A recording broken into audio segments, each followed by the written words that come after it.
He threw a heavy glass at my head because I wouldn't pour him more whiskey. In my house, at my table, on a Saturday I'd planned to keep the family together. The cut crystal tumbler left his hand the way a bad word leaves a drunk. Fast, thoughtless, and meant to bruise. It struck the doorframe just above my right eyebrow. The edge kissed skin, and warm blood ran into my eye while the pot roast steamed between us. Before we continue, please subscribe to the channel and tell us where you're listening from. Lexington, Kentucky. Saturday, October 18th. The air outside smelled like dry leaves and horses. Inside, like rosemary and beef. I'd set the table with my late wife's linen, cream with a faint ivy border. The kind you don't use unless you're telling yourself this time will be different. My daughter, Maya, stood by the stove, resetting the oven timer just to have something to touch. The timer's soft ding felt like a lifeguard whistle in a room where no one could swim. Ethan, my son-in-law, had arrived with a grin too wide for his face and a bottle of Weller, Antique 107 in a glossy bag from Lexington Liquors. He slapped it onto my counter like a prize. "Top me off, Walt," he said, slurring the T so it sounded like an order.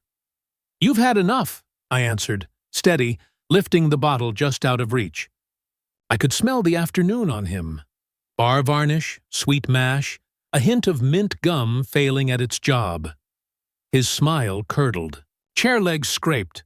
He stood up hard enough to rattle the salt cellar. "Pour the whiskey." I didn't move.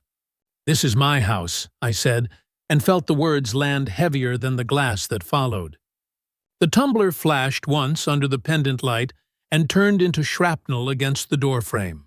A thin sting, then warmth. Maya gasped. Ethan's face jumped from triumph to surprise, then to something uglier. Entitlement. Discovering friction. I pressed a cloth napkin to my brow and tasted iron. "You're done," I told him, voice low. "Sit down or leave." He chose the door. On his way out, he clipped the sideboard, sending the gravy boat into a shivering dance it somehow survived. The front door slammed. Outside, a car idled, then fish-tailed into the October dark. I didn't chase him. I breathed. Maya brought the first aid kit with hands that shook. "Dad, it's not that bad," she said, but her eyes kept finding the red on the linen, then me, then the floor. In the silence after Ethan, the house seemed to hum.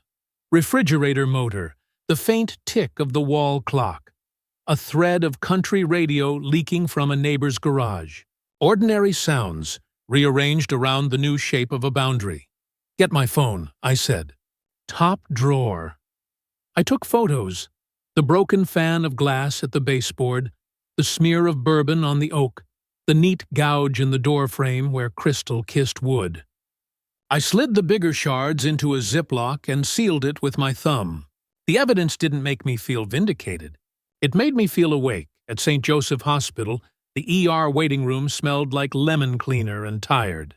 A nurse with a Derby pin above her name stitched me up, 3 neat lines, then left me with an ice pack and paperwork that said, "Laceration, right eyebrow. Visit total, 742. I folded the invoice twice and underlined the date with the free pen. On the drive home at 9:41 p.m., the dashboard clock glowed blue. My phone buzzed with a voicemail, Ethan's voice, thick and too close to the mic. "You'll pour when I say." I saved it, then forwarded it to my email, because I've learned paper isn't the only kind of proof. Back in the kitchen, the pot roast had cooled under its own steam. I rinsed the linen in the sink and watched the water pink, then clear. I laid the cloth over the chair back to dry, then opened the drawer where I keep the important things. Mortgage satisfaction letter, insurance, my wife's recipe cards in her slanted hand. I slipped tonight's invoice in with them. Every receipt is a story. Some are IOUs for respect. I slept in the living room chair with the lamp on low, a towel folded under my stitches, and the zip block of glass on the coffee table like a small snowdrift. When I woke before dawn, my face throbbed in polite pulses, and the house felt different. Not safer yet, but ready. The first thought I had was not anger. It was inventory. What I had. What I needed. What I would never allow again. Boundaries are built from lists, and I began mine before the coffee finished dripping. Sunday morning. The kind of Kentucky autumn that looks peaceful from a distance, but feels hollow up close. The house still smelled faintly of whiskey and pot roast. Shame has a way of clinging to wood. I woke before sunrise, the bandage stiff against my skin. The lamp had burned all night. For a moment I thought I heard Caroline humming. Habit of the mind, not the ear. Then it was only the fridge motor again. I stood, poured what was left of the coffee, and stared at the gouge in the doorframe. 1 inch of splintered oak, 1 inch of proof. The world outside went on politely. Church bells drifted through the window. Somewhere, neighbors were ironing shirts, teaching children how to knot ties. I should have been there with them, sitting beside my daughter in the same pew we'd shared since she was little.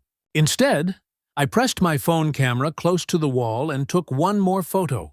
The gouge beside the headline of the Lexington Herald-Leader to mark the date.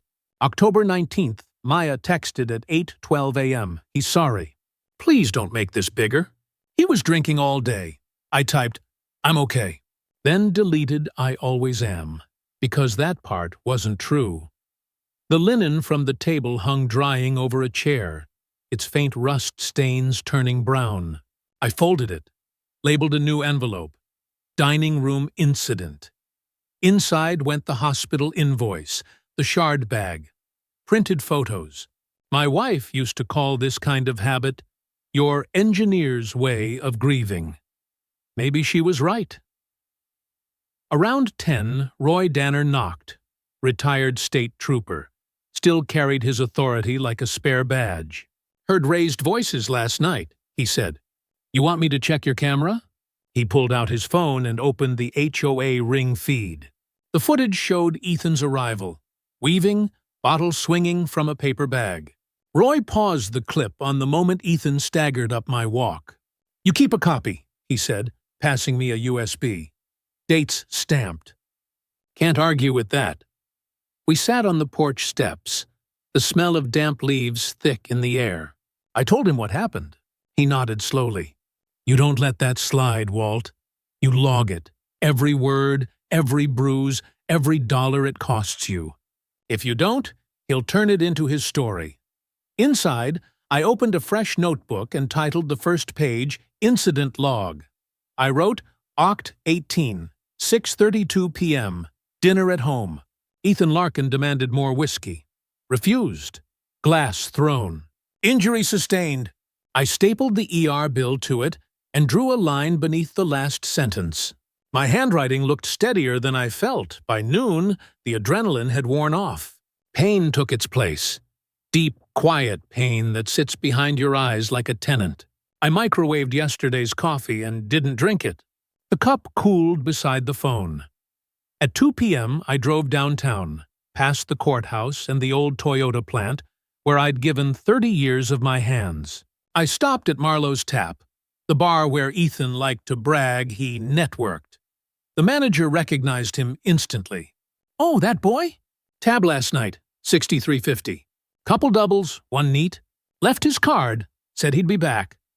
She printed the receipt for me without asking why. Back home, I laid everything out on the kitchen counter in a line. Hospital invoice, $742. Liquor store receipt, $89.99.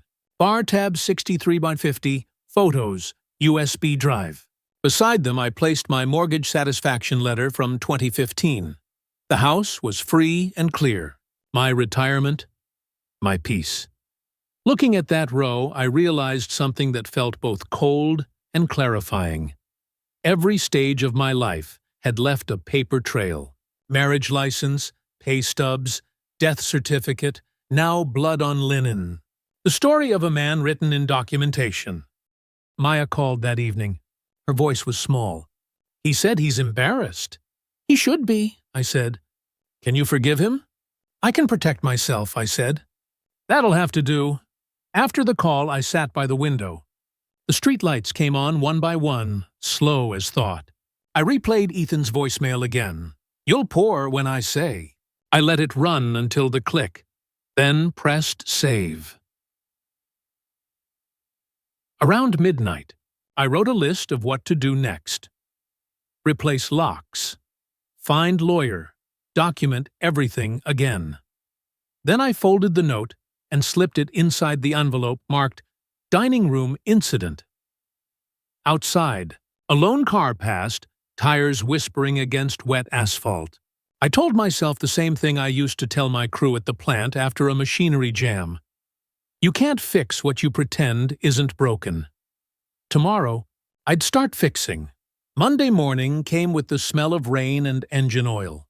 I'd hardly slept, but the plan in my head had hardened overnight, like concrete setting around rebar. You only get one chance to do this clean. The first stop was Lock Pro Hardware on Winchester Road. I paid $312 for a full rekey of the front and back doors, plus a new Schlage keypad for the garage. The locksmith was younger than my youngest apprentice had been back at the plant, but he worked steady. Code's still the year your daughter was born? He asked while punching numbers. No, I said. Change it to 4236, my late wife's birthday, something no one else would guess. When he finished, I handed him a 20 for coffee and took the printed receipt. The date, Oct. 20, 9:47 a.m., went straight into my incident folder the moment I stepped inside. By noon, I was parked outside Patel and Holtman Law, a modest office across from a dentist's clinic. A wooden sign hung crooked under the eaves. Inside smelled of toner and peppermint tea. I met Ava Patel, short, sharp, and calm, in a way that made you think she'd already solved your problem before you finished describing it. She listened without interrupting, her pen moving only when I mentioned evidence. Do you still have the glass? She asked. In a bag. The voicemail? Saved, emailed to myself. Good, she said. You've already done half my job. She laid out the steps in crisp order. File for an emergency protective order. Notify the aggressor in writing. Forbid alcohol and unauthorized visits.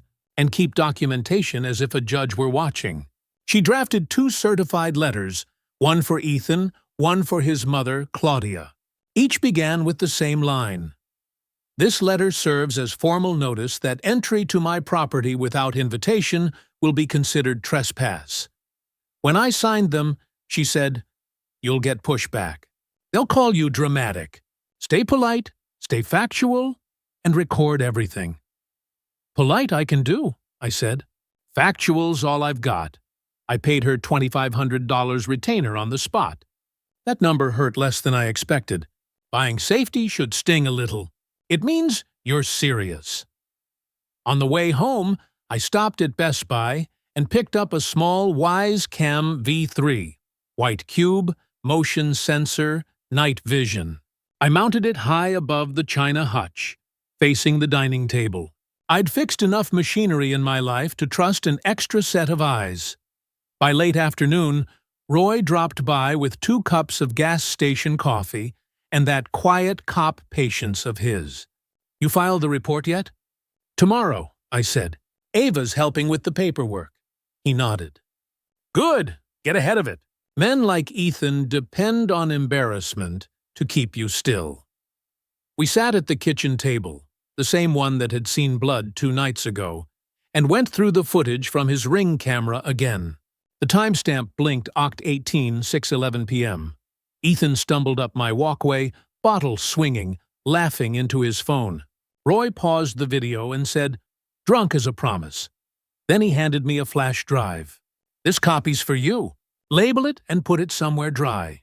After he left, I did exactly that, labeled it Ring Evidence 1018, and slipped it into my folder behind the ER invoice.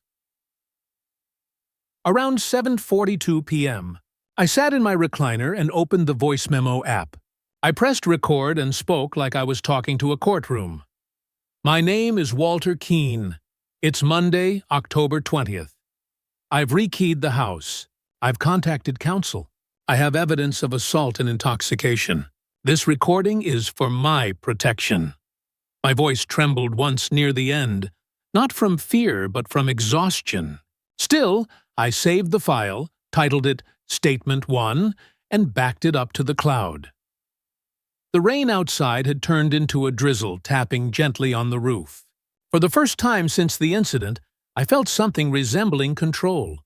I cleaned the dining table, replaced the linen with plain cotton, and brewed a weak pot of coffee. When I finally sat down, the house no longer felt like a crime scene. It felt like headquarters. I wrote one last line in my notebook before bed. "Boundaries aren't walls. They're blueprints. Build one right, and it'll stand longer than anger." That night, I slept with the calm of a man who'd stopped reacting and started planning.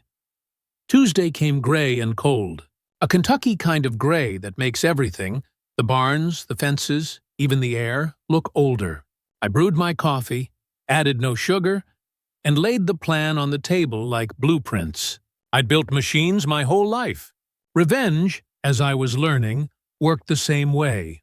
One measured turn at a time. At 10:18 a.m., I mailed both certified letters from the post office on Tates Creek Road. I kept the receipts with tracking numbers stapled to the top page of my incident log. The clerk, an older woman with bright red nails, stamped each envelope like a judge approving an order. "Someone's about to have a bad day," she muttered. "Maybe just a fair one," I said. On the way home, I stopped by Marlowe's Tap again and asked the manager if she could print another copy of Ethan's tab from that night. She did, circled his signature, and shook her head. "He was mouthing off about owning a house soon," she said. Didn't sound like he meant his.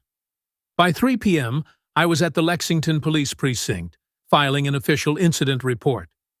No shouting, no drama, just calm facts. "Glass thrown, injury requiring stitches," I said.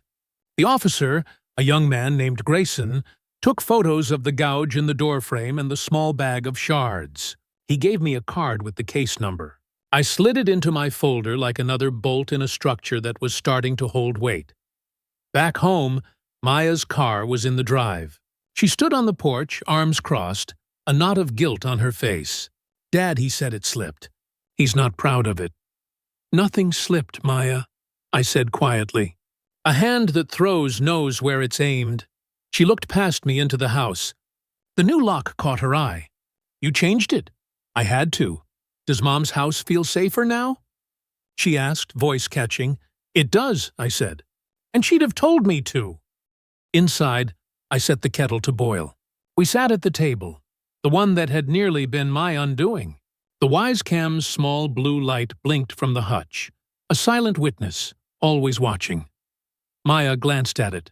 "Are you recording me?" "No," I said. "Just protecting what's left." When the tea steamed, I slid the ER bill, liquor receipt, bar tab, and police case card across the table like playing cards. "This is what's real," I told her. "Not what he says, not what anyone wants to believe. Paper doesn't lie."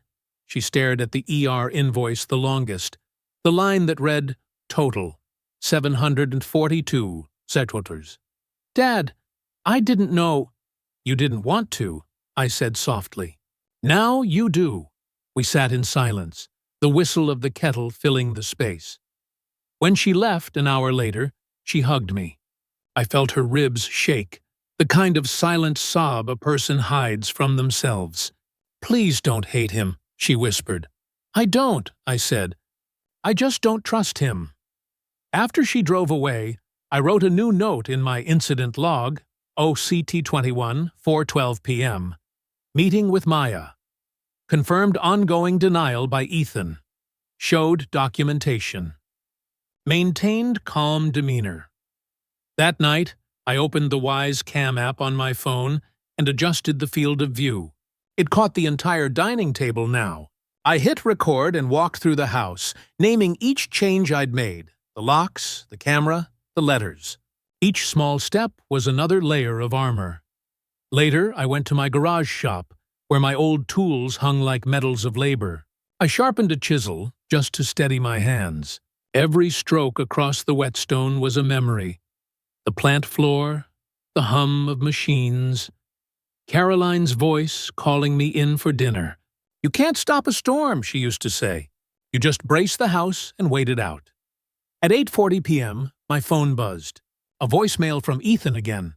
His voice was slow, slurry. "You think a piece of paper's gonna stop me, old man? You'll pour when I say." I saved it immediately, forwarded it to Ava with the subject line, "Continued threat." Her reply came 5 minutes later. "Got it. We'll attach to the petition." I sat back in my recliner, the low hum of the furnace filling the room. For the first time in years, I wasn't reacting to someone else's chaos. I was controlling the narrative. One receipt, one timestamp, one recorded word at a time. Before bed, I slipped the green postal receipts into a plastic sleeve and taped them to the inside of my folder. My wife's handwriting looked down from the framed recipe card above the counter. Patience is the hardest part of fixing anything. She wasn't wrong. That night, I slept with the sound of rain tapping against the new locks, steady and sure, like the house itself was exhaling. By Thursday morning, October 23rd, the storm had a rhythm. I wasn't waiting for chaos anymore. I was counting it. Every new text, every call, every dollar spent, all logged neatly like the blueprints of a slow explosion. At 8:30 a.m., Ava called. "You're clear for the hearing. The judge is reviewing your statement. It's clean, factual, and calm. Exactly what they like." "I don't want to win by shouting," I told her. "You won't," she said. "You'll win by documenting."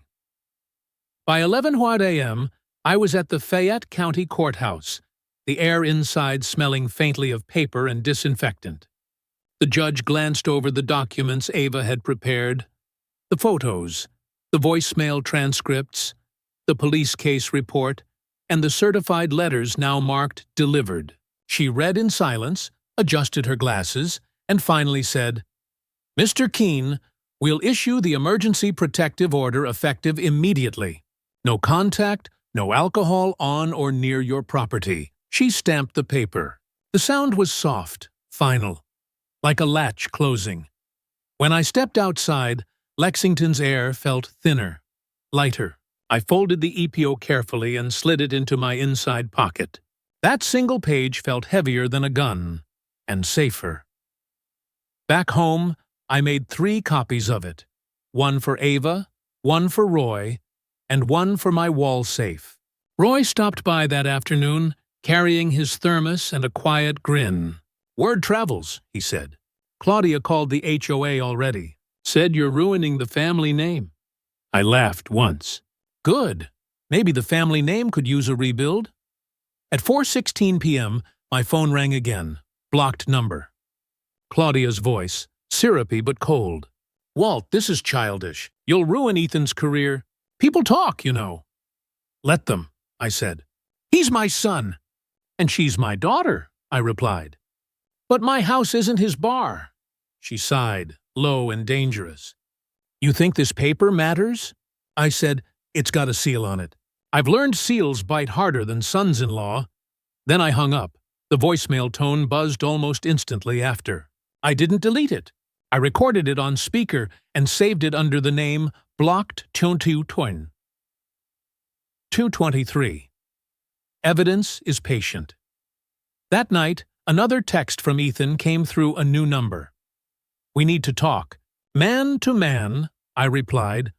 "All contact through counsel." His response came fast. "You really think a judge scares me?" I didn't bother answering. I simply screenshotted the thread and emailed it to Ava with one word in the subject line: pattern. The house was quiet again by 7 p.m. I made stew and ate alone, the same chair where Maya used to sit when she was small, her chin barely above the table. The wise cam light blinked above me like a steady heartbeat. At 8:05 p.m., Roy knocked again. "Thought you'd want to see this," he said, handing me a printed sheet. It was an HOA camera still of Ethan walking up my path the night of the incident, swaying, one shoe untied, his grin blurred by motion. Roy had written the date and time in black ink on the bottom. I turned the page over and signed it. "Chain of custody," I said. He smiled. Old habits die hard. The next morning, Nov 1, an envelope slid under my door, a glossy invite from the church. Annual Holiday Banquet, December 20th. Fellowship, Faith, and Family. I turned it over in my hands and smiled. Claudia's name was listed as committee chair. That was my stage. I circled the date in red pen and wrote beside it, "Public Forum. Full exposure." When Ava called that afternoon, I told her, "We'll settle it quietly until the banquet." She paused. "You mean to embarrass him?" "No," I said. "I mean to stop pretending I wasn't." The following week, she sent me 2 new documents: Ethan's bank overdraft records and a small claims filing from Bluegrass Auto, $1,118 owed for unpaid repairs. Another hole in his armor.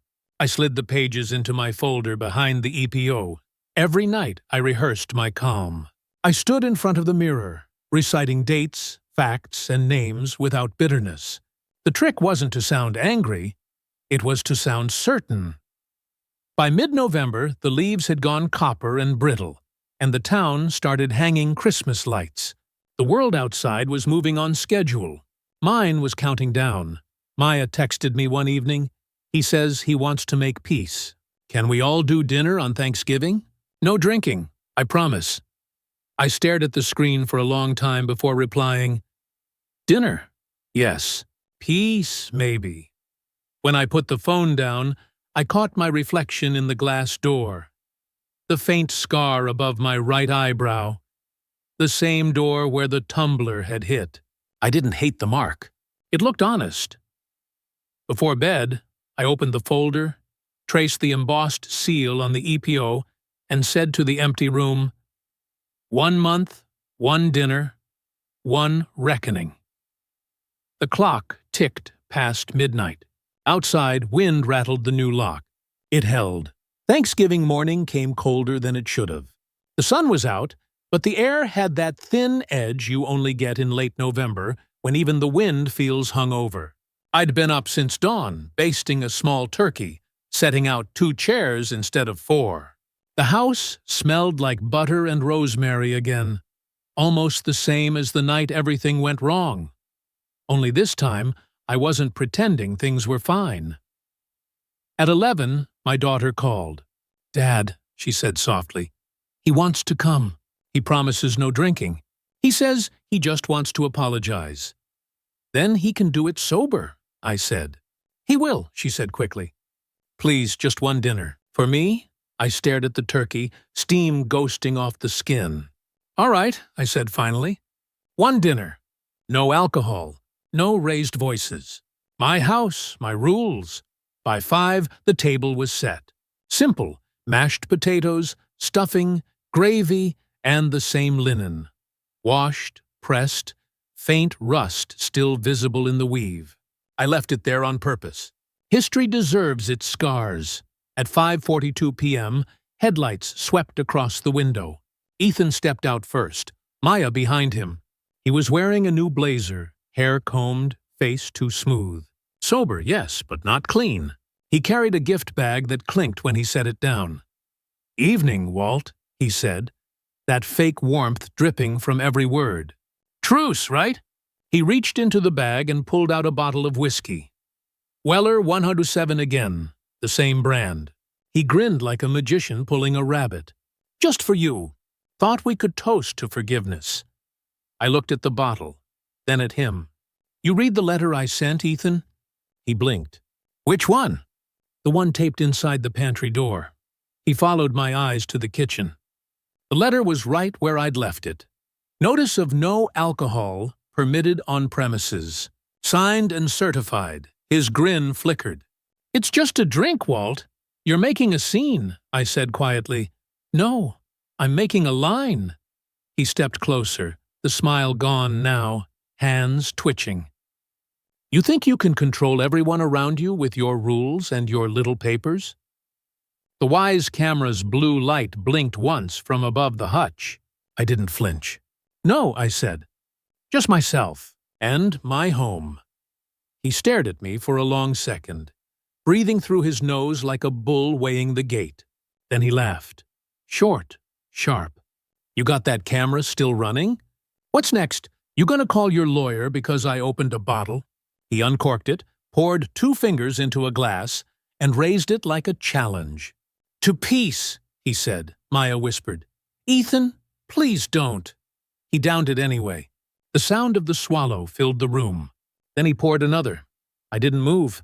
I just spoke clearly, evenly, every word designed to pierce the quiet.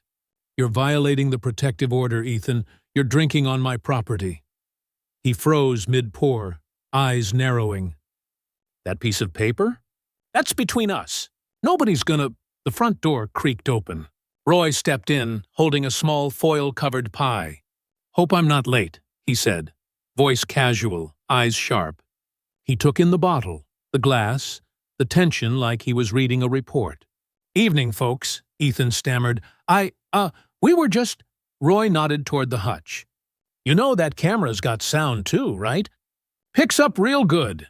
Ethan's mouth twitched. The muscles in his jaw worked like he was chewing rocks. Then he set the glass down a little too hard and said, You think you're so clever, old man. You think this means something? I stood slowly. It does to the judge. He took a step toward me, but Maya caught his arm. Stop, she whispered, voice breaking. Just stop! He yanked free and stormed out, the front door slamming behind him hard enough to rattle the window panes. The car engine roared to life, tires spinning gravel down the driveway. Silence. Just the hum of the refrigerator and the faint whir of the camera resetting its focus. Maya's shoulders shook as she cried into her hands. Roy set the pie down gently and said, You all right?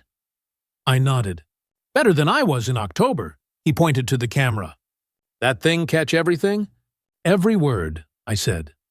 I walked over, pressed the small button, and watched the clip replay on my phone.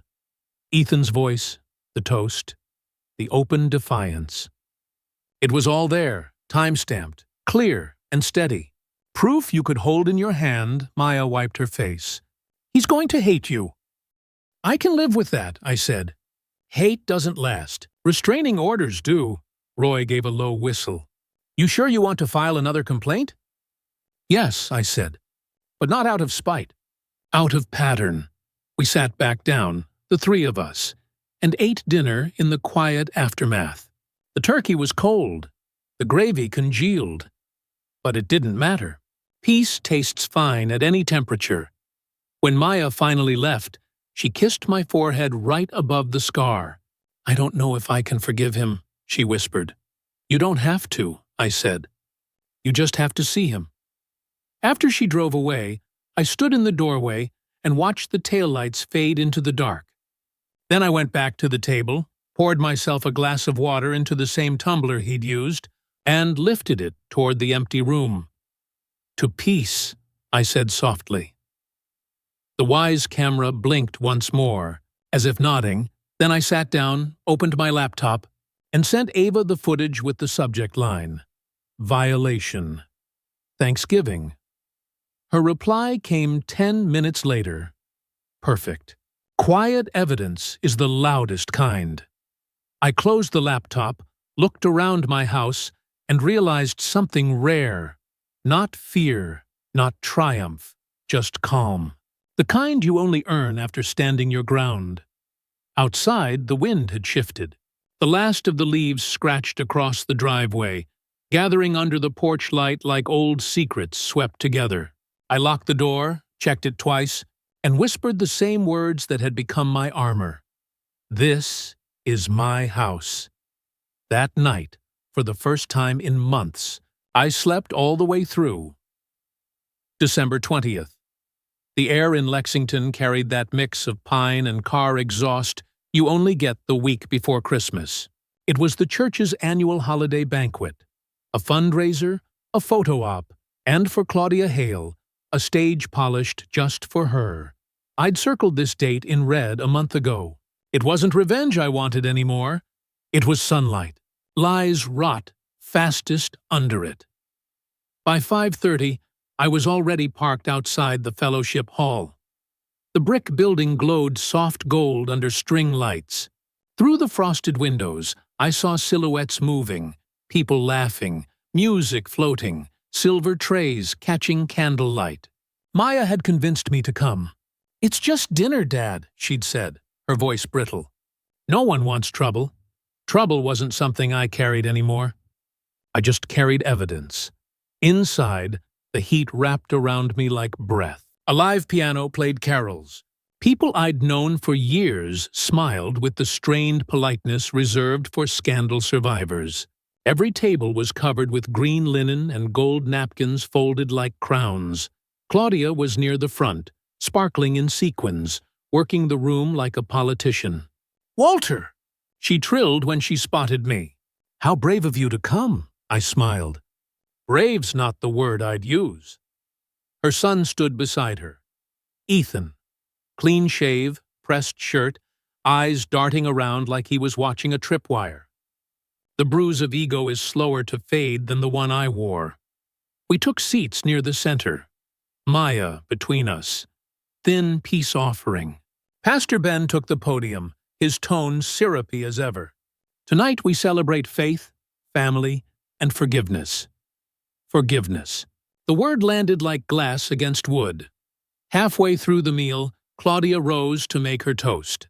"I'd like to dedicate this dinner to second chances," she said, eyes flicking toward me. "And to those who teach us grace." The table clapped politely. Maya looked down at her plate. Then Ethan stood. "I'd like to add something."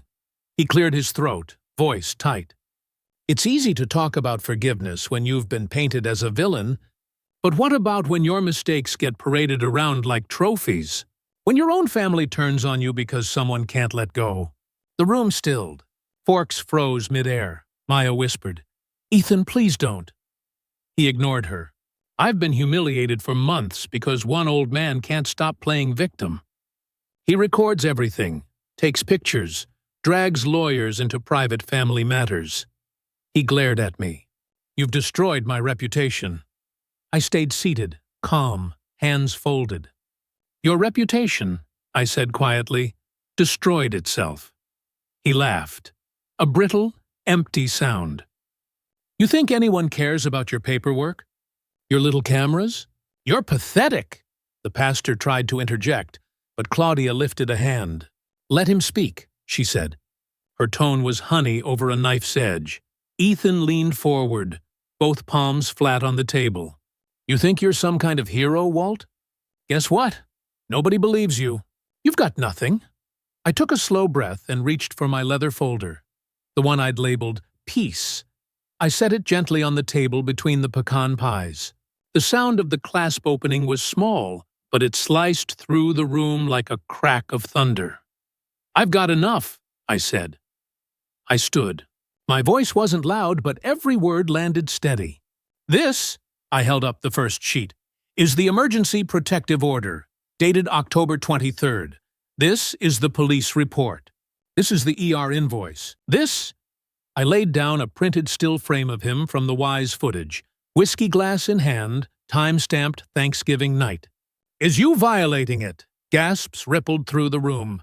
A few church ladies whispered prayers like air leaks. I kept going.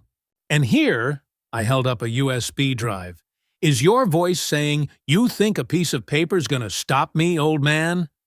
That's Exhibit A in a hearing scheduled for next week." Ethan's jaw locked. Claudia stood, face red beneath her makeup. "How dare you bring this filth into God's house?" I looked straight at her. "It's not filth, Claudia. It's truth. And God's seen worse." A nervous laugh rippled somewhere near the dessert table. Pastor Ben cleared his throat. "Perhaps we should—" "No," I said calmly.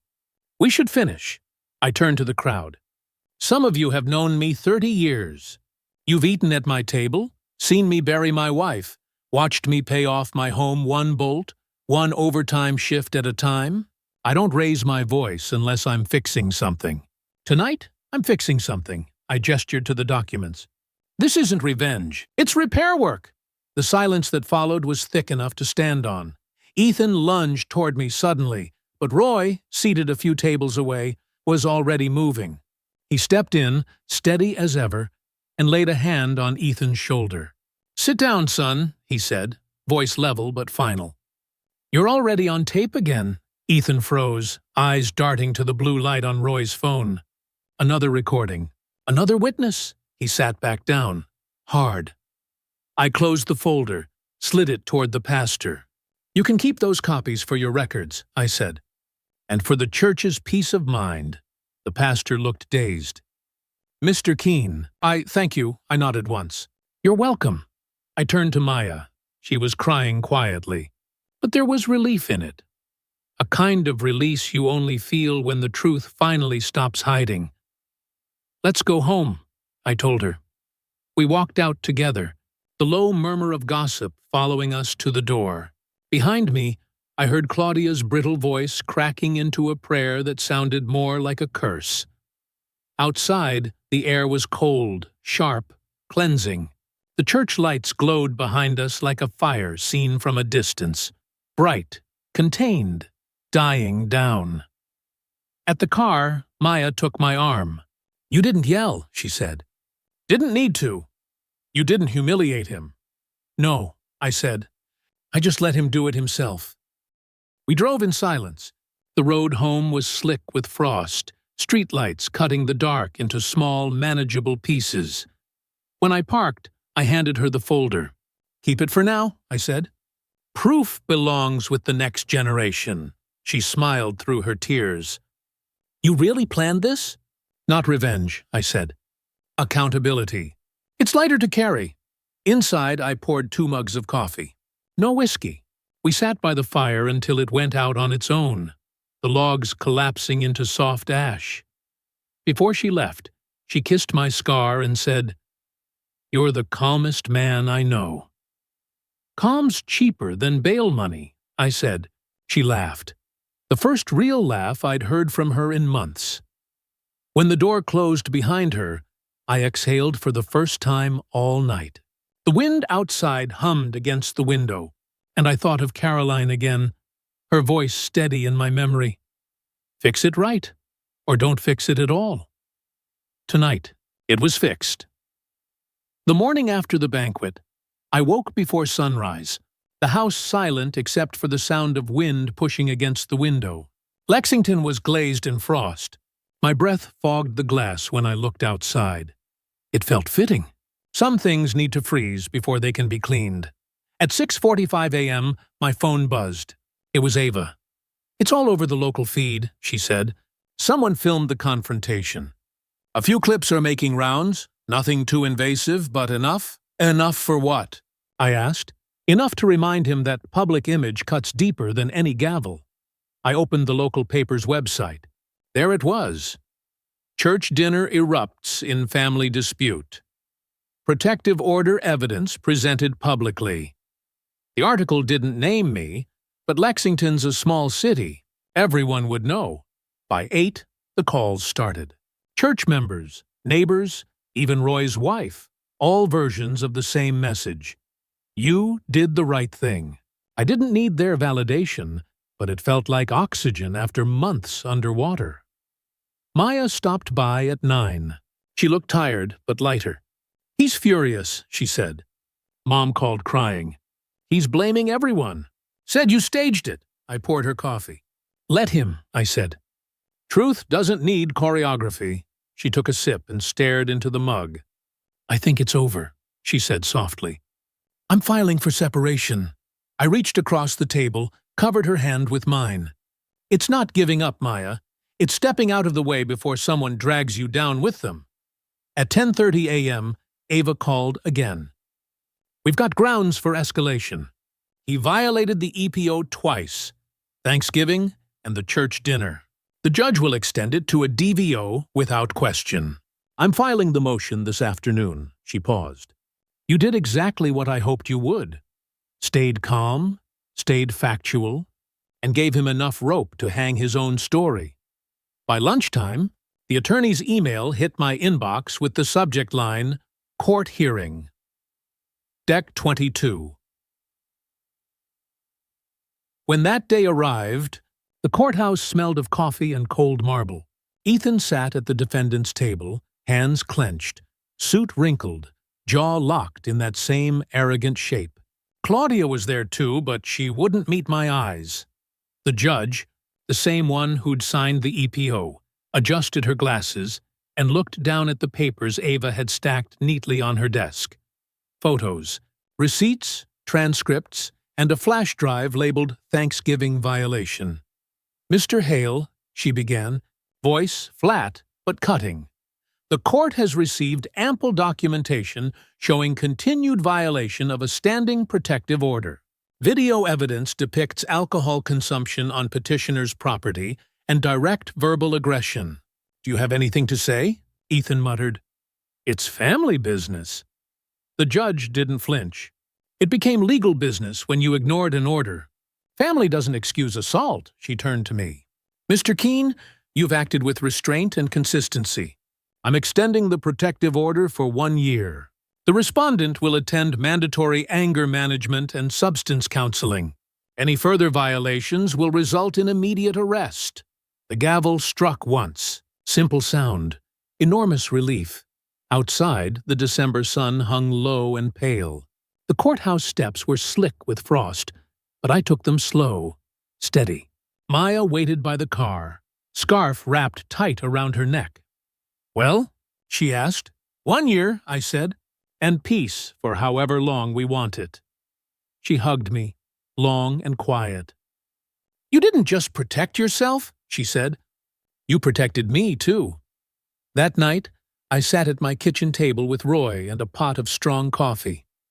He slid a small envelope across the table, the USB copy of the church footage. "For your records," he said. I smiled.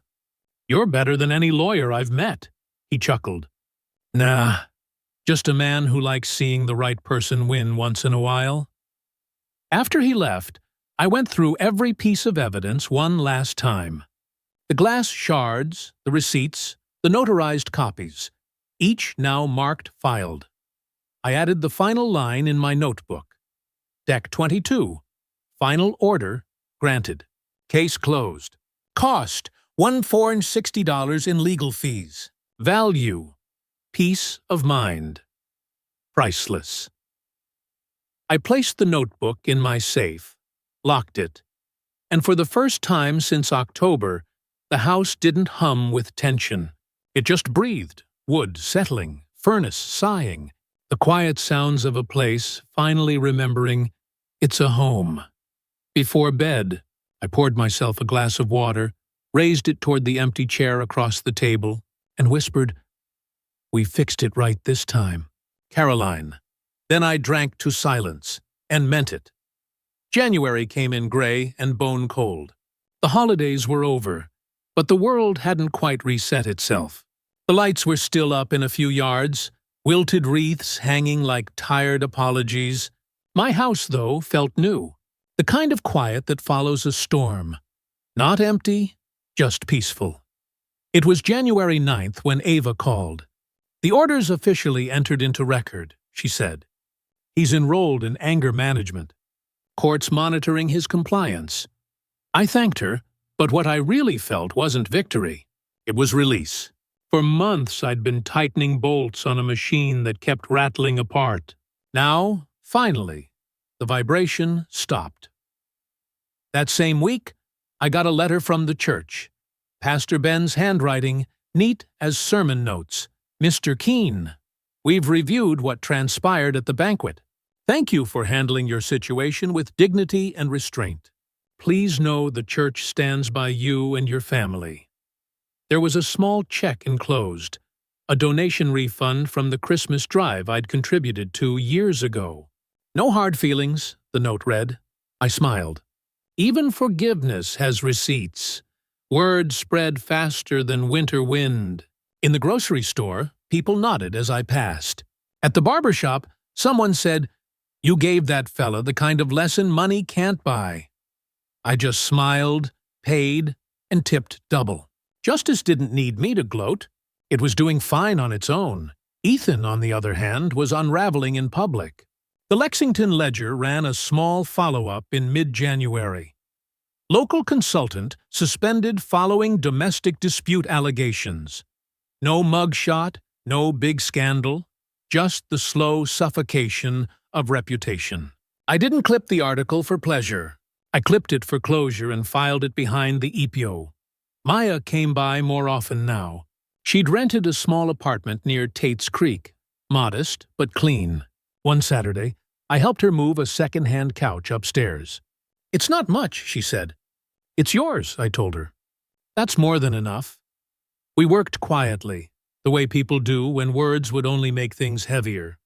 Later, we shared dinner, take-out lo mein from the strip mall by the highway. She showed me her new art supplies spread out across the table. "Painting again?" I asked. "Trying," she said. "Feels good to make something that isn't about survival." When she smiled, I saw the little girl who used to sit on the counter while her mother cooked. I hadn't seen that version of her in years. Back home, I updated my will with Ava's help. The house stayed in my name, locked tight in trust. My 401k rollover, still at $182,400, would go half to Maya, half to fund a trade scholarship at Bluegrass Community and Technical College in Caroline's memory. "For students who fix things," I told Ava. She smiled. "You're still an engineer, Walt, just with paper instead of wrenches." In late January, I stopped by the church pantry, the same one Claudia had once bragged about funding. A new volunteer manager greeted me. "We got a donation last week," she said, "from someone anonymous. Covered all our heating costs through March." I didn't ask who. Some justice doesn't announce itself. It just shows up warm and quiet. At home that evening, I cleaned the gouge in the door frame where the tumbler had hit. I left it unfilled, a reminder, not a scar. The kind of mark that says, "This happened, and I survived it." That night, as snow began to fall, I sat in my chair by the window and listened to the creak of the house. Familiar, solid, alive. My phone buzzed once. A message from Maya. "Dinner this weekend? No whiskey. Just us." I texted back. "Sounds perfect." I set the phone down, leaned back, and closed my eyes. The furnace kicked on with a low sigh, the sound of heat moving through clean ducts. No tension, no waiting. Just life, steady and unremarkable. The exact kind I'd been fighting to get back to. Justice doesn't always come with applause or headlines. Sometimes it's a quiet, January evening, a house that locks, a daughter who calls, and a man who finally gets to finish his coffee while it's still warm. By February, the cold had softened. The snow that once sealed driveways had melted into narrow veins of water along the curb, and the sun, when it appeared, seemed to linger a little longer every afternoon. The house had settled into its new rhythm, steady, predictable, calm. I'd started fixing small things again, a loose hinge on the kitchen cabinet, the squeak in the back porch step. It wasn't about repair anymore. It was about reintroduction. Learning the language of quiet work after months of tension. Every turn of a screw was a reminder that I'd taken back ownership, not just of my home, but of my peace.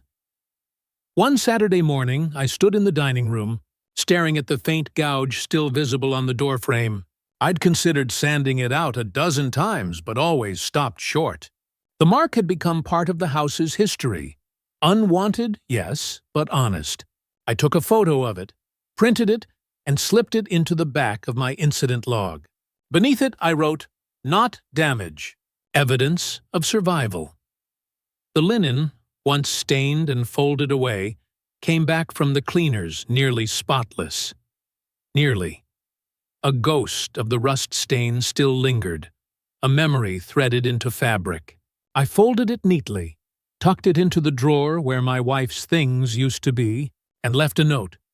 Do not wash out every lesson.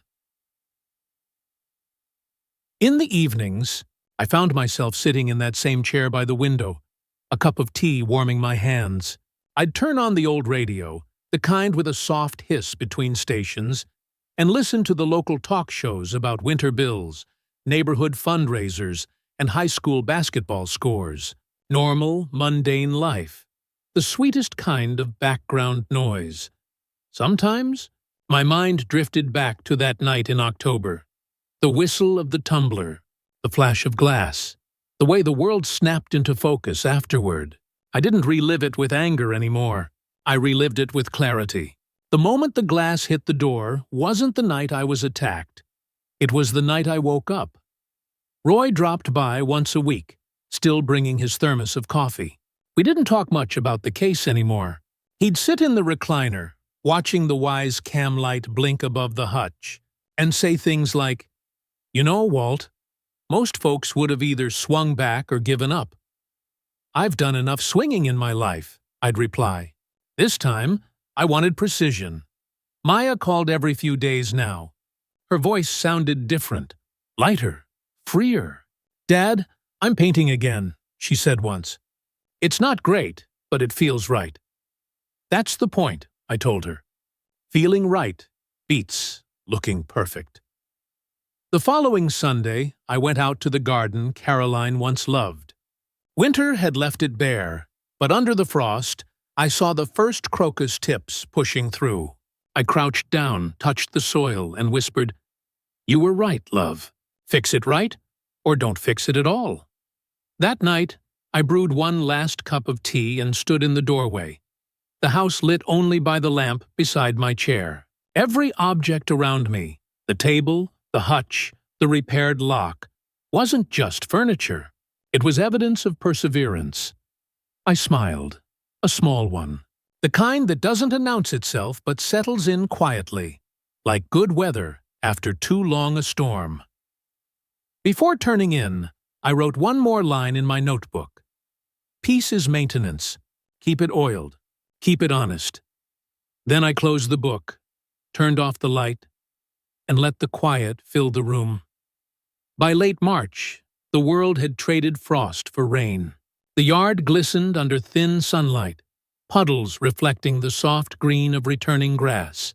I was sitting on the porch that morning, mug in hand, when I realized something simple but heavy. This house no longer felt like a fortress. It just felt like home again. The crocus I'd seen in February had spread into small purple constellations along the garden's edge. Caroline would have liked that. She'd always said spring was proof that nothing stays broken forever, only dormant.